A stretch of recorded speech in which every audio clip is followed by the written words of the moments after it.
I did have a question, and that's, in the early days when you kind of saw this need firsthand and you kind of set out to build Furnish, what were those initial kind of steps like as you look to kind of, build the initial kind of marketplace and validate it? Yeah, so we clearly are steeped these days in the language of like Eric Ries, lean startup, and in my case, steeped in the kind of Amazon tradition. So I will admit that Michael and I had an easier go for first time founders than many other first time founders. And I say that with being first time founders who didn't have some sort of like massive liquidity event. I was not employee number 5 at Twitter, or employee 1 through 100 at Google, and I didn't have that network to be able to leverage in the Bay. But what I did have was, like, I was 35 years old when we started this business, and Michael had an extensive network. So the both of us had pretty good networks, and we had in particular good networks around people who understood like identifying whether a market existed, with the two of us not having marketing, like extensive marketing backgrounds. My background's in product management, so I have to know somewhat marketing for my job and product market fit. But I didn't have extensive user research data or experience in order to get at that. So we leveraged some folks on that end. Logistics and operations is obviously pretty heavy in a business that has physical goods that you have to move. And while I mentioned I was at Amazon, I never actually shipped a physical good when I was at Amazon, because I was in the digital product category, right? So we that was where we turned to, my ex-boss, who digital was at the tail end of her career at Amazon. She used to open fulfillment centers for Amazon and would jet around the country with Jeff Wilke, picking out places to put fulfillment centers and what became forward deployment centers, and just extending their hub spoke model, and milk runs and all the other logistics and supply chain oriented language. She went to MIT and did a specialty program with an MBA with focus on supply chain, right? So we found smart people like that, or the former director of operations at Wayfair, director of inventory planning at Wayfair, who was an ex-Amazonian, right? So we said, how do we find all these people who know things that we know nothing about? I know plenty about building and shipping software, like anything associated with that. Michael knows plenty about banking, like leverage finance, different interesting finance instruments, had done corp dev, investor relations, things of that nature. What we lacked was that operations knowledge or muscle in-house. And so we doubled down on that initially. But we did have the benefit of me having written plenty of press release plus facts at Amazon, these 6-pagers that are now obviously entering the popular lexicon, especially with a number of books coming out right now.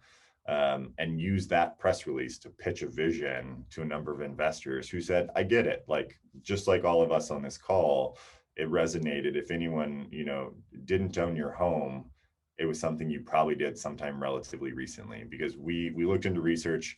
So some of the kind of validation we did independent of what I would think of as more like anecdata. So we interviewed 60 people one-on-one, hour-long interviews, and then we went to about 400 people on a survey base. And then me being the product guy was like, I'm still not sure it's statistical significance. We need more data points, right? So we looked into data from the Bureau of Labor and Statistics, who captures moving data in and out of cities, because it has an impact on workforce and workforce development, and which industries are going to wax and wane based upon behaviors. And so, long story short, we went really deep into that before we quit our day jobs. Like, we did all the market research before we built a single thing. Then we went on a crazy lark. This is a bit of an aside. I'm going to tell a story though anyways, Mike, because it's always fun. Michael and I knew absolutely nothing about furniture, like nothing about furniture. And so the joke in the early days was like, we were the two guys with more experience in movie ticketing than anyone else in the furniture industry. Because clearly, like, there's no relationship to those two businesses, right? But in a very small coincidence, Michael's sister happened to teach school at a private school in High Point, North Carolina, which most people don't know is the furniture capital of the world, not just the United States, but the world. So there's, multiple other places that are pretty prominent, but that is the big marketplace that people come to twice annually. And his sister said, hey, what if we got you to go to this event? It's in like 2 weeks. Do you think we can get you there? And Michael's like, I can figure it out. Do you know anybody?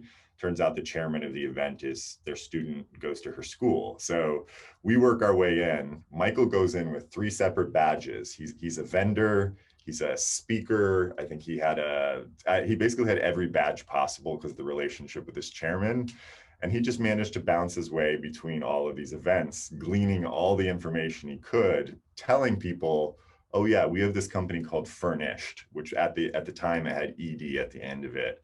And by the way, I had just printed those business cards a week before and shipped them to him in High Point. I had just spun up a landing page, bought the domain name. I did it all in about 48 to 72 hours to make us look as real as possible as he was hitting the floor there.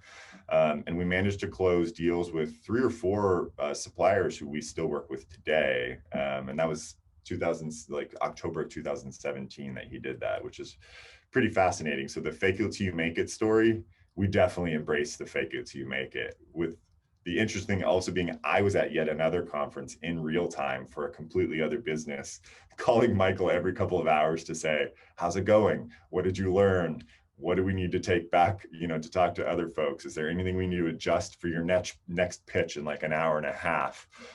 So it was, the exciting heady days when it was just me and Michael, right? Kind of doing whatever we wanted. But clearly I get excited about that era of the business because that one was when it was, complete, blue sky business. And we took the PR plus FAC kind of idea to say, what's the more immediate vision?